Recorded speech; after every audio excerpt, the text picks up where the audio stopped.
Hello dear student, आज हम लोग बात करेंगे प्लांटी ग्रुप के कैरेक्टर के बारे में। ठीक है, इससे पिछले वाले लेक्चर में हमने प्लांट को कैटेगराइज किया था। तो वही चीज़ ये लाइन में लिखा हुआ है कि सबसे पहले किस बेस पे, जो पहला स्टेप है, फर्स्ट लेवल है, किस बेस पे हमने उसको कैटेगराइज किया था। तो आपको याद है कि प्लांट के डिफ्रेंसिएशन, प्लांट बॉडी के डिफ्रेंसिएशन के ऊपर हमने क्या किया था, कैटेगराइजेशन किया था कि जो अच्छी तरह से डिफ्रेंशिएट होगा उसको किस ग्रुप में रखेंगे, और जो अच्छी तरह डिफ्रेंशिएट नहीं होगा उसको किस ग्रुप में रखेंगे। तो पहला हमने ये देखा था। तो इसको दो कैटेगरी में हमने डिवाइड किया था, एक डिफ्रेंशिएटेड, दूसरा अनडिफ्रेंशिएटेड। अनडिफ्रेंशिएटेड में आपका थैलोफाइटा था, ठीक है, और डिफ्रेंशिएटेड में ब्रायोफाइटा, टेरिडोफाइटा, जिम्नोस्पर्म और एंजियोस्पर्म। फिर उसको हमने कैटेगराइजेशन किस बेस पे किया था, on the basis of special tissue. ठीक है, एक के पास वेस्कुलर सिस्टम था, एक के पास वेस्कुलर सिस्टम नहीं था। तो जिसके पास वेस्कुलर सिस्टम नहीं था उसको हमने क्या बोला था, ब्रायोफाइट। क्या बोला था, ब्रायोफाइट। उसके अंदर लीफ था, रूट था, शूट था, लेकिन वेस्कुलर सिस्टम नहीं था। उसके लिए हमने उसको क्या किया, अलग कर दिया। फिर जो हमारा नेक्स्ट क्लास था, सीड, कौन सीड रखता है, किसके पास सीड होता है, किसके पास सीड नहीं होता है, इस बेस पे हमने कैटेगराइजेशन किया था। तो फिर उस बेस पे हमने इसको दो कैटेगरी में डिवाइड किया था, ठीक है, फिंडोगेम्स और क्रिप्टोगेम्स। तो तीन आपके ऐसे किंगडम है, थैलोफाइट, ब्रायोफाइट और टेरिडोफाइट। इनके पास सीड का फॉर्मेशन नहीं होता है, तो इसको हम किस में रखेंगे, क्रिप्टोगैमी में। किस में रखेंगे, क्रिप्टोगैमी में। और जिम्नोस्पर्म है और एंजियोस्पर्म है, इसको हम रखेंगे फिंडोगेम्स में। फिर हमने आगे देखा था कि फिंडोगेम्स को भी हमने दो कैटेगरी में डिवाइड किया था। एक ऐसा प्लांट किंगडम जिसके अंदर सीड का फॉर्मेशन तो हो रहा था, लेकिन उसके चारों तरफ जो सीड का कवरिंग था, जैकेट था, वो क्या था, अब्सेंट था, यानी नेकेड सीड था। तो उस बेस पे हमने इसको कैटेगराइज किया। और जो दूसरा वाला कैटेगरी था, एंजियोस्पर्म, उसके पास सीड भी था, सीड के चारों तरफ कवरिंग भी थी, इसलिए उसको हमने क्या किया, एंजियोस्पर्म में रखा। तो क्रिप्टोगेम और फिंडोगेम में आपको पता चल गया होगा, ठीक है। तो इसमें ज़्यादा अब चर्चा करने की जरूरत है नहीं। नेक्स्ट हम आते हैं किंगडम थैलोफाइटा पे।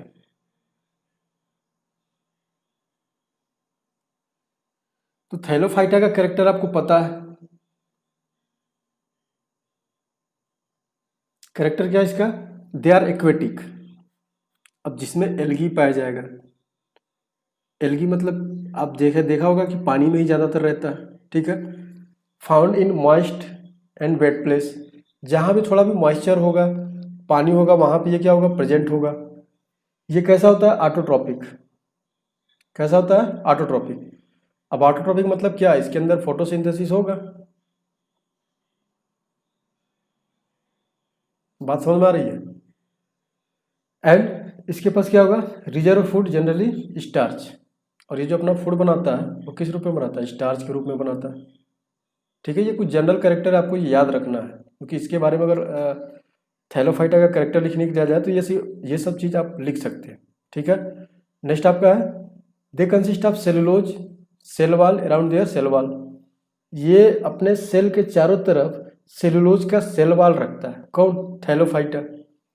फिर mechanical and conducting element are absent. Thallophyta में मैकेनिकल मतलब सपोर्टिंग और कंडक्टिंग मतलब वेस्कुलर सिस्टम क्या है, अब्सेंट है। मैकेनिकल मतलब सपोर्टिंग मतलब क्या, इसके अंदर रूट भी नहीं है, स्टेम भी नहीं है, लीफ भी नहीं है, ठीक है। इसलिए हमने क्या क्या बोला, मैकेनिकल। कंडक्टिंग पार्ट मतलब वेस्कुलर सिस्टम, ये दोनों चीज़ क्या है इसके अंदर, अब्सेंट है। किसके अंदर, थैलोफाइटा के अंदर। यहाँ पे देखिए कुछ एग्जाम्पल दिया हुआ, स्पाइरोगायरा और यूलोथ्रिक्स, ये दोनों क्या है, एल्गाई है। क्या है, एल्गाई। तो ये थैलोफाइटा का कैरेक्टर है, ठीक है, ये आपको याद रहेगा। नेक्स्ट देखते हैं,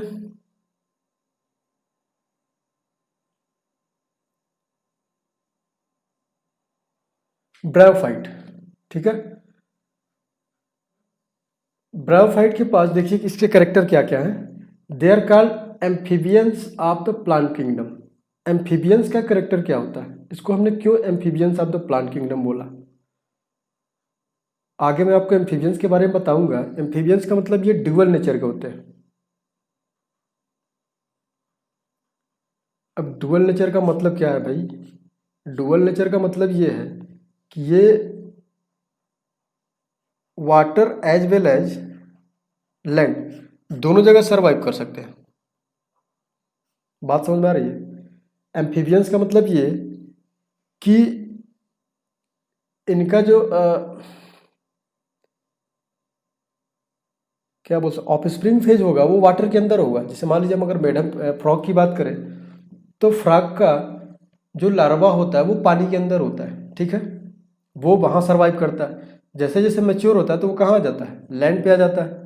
मतलब इनके अंदर डुअल नेचर है, ये पानी के साथ साथ लैंड पे भी सर्वाइव करते हैं। इसी तरह ये जो ब्रायोफाइट है इसके जो भी प्लांट होते हैं, इसीलिए इनको क्या बोला जाता है? Amphibians of plant kingdom. मतलब ये दोनों जगह सर्वाइव कर सकते हैं, aquatic as well as terrestrial, ठीक है। इनकी जो प्लांट बॉडी है वो डिफ्रेंशिएट होती है किस में? पीछे भी मैंने आपको बताया था, ये डिफ्रेंशिएट होती है स्टेम और लीफ लाइक स्ट्रक्चर में।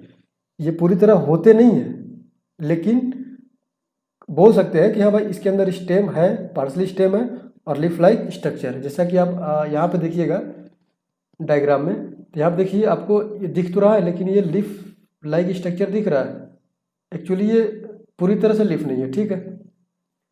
फिर आगे है इसका जो लाइफ साइकिल है, डोमिनेंट होता है गैमेटोफाइट।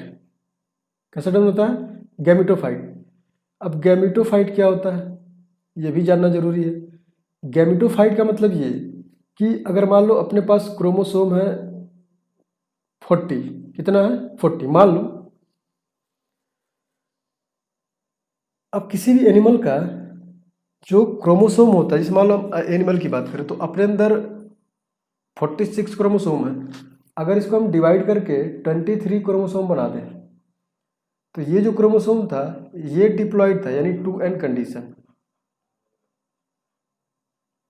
कैसा है? Diploid 2n condition. इसके अंदर हमने क्या किया? म्योसिस करा दिया। म्योसिस कराने के बाद इसकी पोलैरिटी चेंज हो गई और ये क्या हो गया? n, मतलब हैप्लॉइड। अब ये किस तरह बिहेव करेगा? हैप्लॉइड कंडीशन, गैमिट की तरह। इसको हमें गैमिट बोल सकते हैं, ठीक है। अब ये गैमिट इस ब्रायोफाइटा के अंदर, इसको हम बोलते हैं गैमेटोफाइट।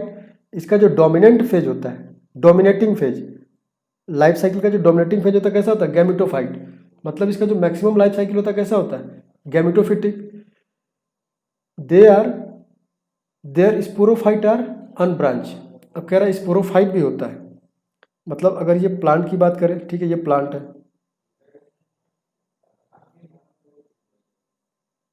मतलब कह रहा है कि ये वाला जो पार्ट है स्पोरोफाइट, मतलब इसके अंदर 2n कंडीशन होगा। और ये वाला जो पार्ट है ये कैसा है? गैमेटोफाइट। हमने ऐसे समझाने के लिए बोल दिया कि एक प्लांट हमने ले लिया ब्रायोफाइट का, जो नीचे वाला पार्ट है वो कैसा है? स्पोरोफाइट। ऊपर वाला कैसा है? गैमेटोफाइट। अब देखो ये अनब्रांच है, ये क्या है? नीचे वाला अनब्रांच। ऊपर वाला कैसा होगा? हल्का सा थोड़ा थोड़ा ब्रांच होगा ऊपर वाला पार्ट जो गैमेटोफाइट है, ठीक है। तो स्पोरोफिटिक कंडीशन और गैमेटोफिटिक कंडीशन में दोनों कौन डोमिनेंट होता है? गैमेटोफाइट। कौन होता है? गैमेटोफाइट। बात समझ में आ रही है? They do not have true vascular system. मतलब इसके पास कंडक्शन तो होता है लेकिन वैस्कुलर सिस्टम के थ्रू नहीं होता, मतलब जाइलम और फ्लोएम के थ्रू नहीं होता, किसी और चीज़ के थ्रू होता है। बात समझ में आ रही है? भाई हमने जो पीछे कैटेगराइजेशन पढ़ा था वो इसी बेस पे तो पढ़ा था कि इनका जो कंडक्शन है कैसे हो रहा है, वैस्कुलर सिस्टम है तो कौन कौन सा इसके पास पार्ट प्रेजेंट है। इसके पास वैस्कुलर सिस्टम तो नहीं है, ट्रू वैस्कुलर सिस्टम नहीं है, फिर भी वाटर का कंडक्शन होगा, ठीक है। एंड कंटेंट क्या करता है? Lignin. They are some specialise tissue transporting of water. कह रहा है कि इसके पास एक अलग से स्पेशलाइज टिश्यू होता है जो वाटर का ट्रांसपोर्ट करता है। एग्जाम्पल आप देख लीजिएगा मॉस एंड मर्केंसिया, ठीक है। इसके बाद नेक्स्ट स्लाइड में हम लोग आगे डिस्कस करेंगे इसी का पार्ट, ठीक है।